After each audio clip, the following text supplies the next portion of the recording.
घरामध्ये पलंगावर बसून गरम केलेले दूध पित असताना अचानक हातातून कप निसटला आणि उकळलेलं दूध पोटावर पडल्यानं 9 वर्षाचा बालक भाजला. बुधवारी सकाळी 7 वाजण्याच्या सुमारास उत्तर सोलापूर तालुक्यातील हिरज गावात ही घटना घडली. साद समीर शेख वय वर्ष 9, राहणार हिरज असे या भाजलेल्या बालकाचे नाव असून यातील 9 वर्षाचा साद हा घरामध्ये पलंगावर बसून नातलगांशी बोलकपातून दूध पित होता.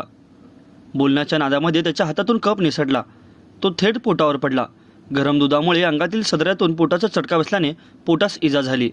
तातडीने त्याला वडील समीर यांनी शासकीय रुग्णालयात उपचारासाठी दाखल केले. सध्या त्याच्यावर उपचार सुरू असून तो शुद्धीवर असल्याचे डॉक्टरांनी सांगितले.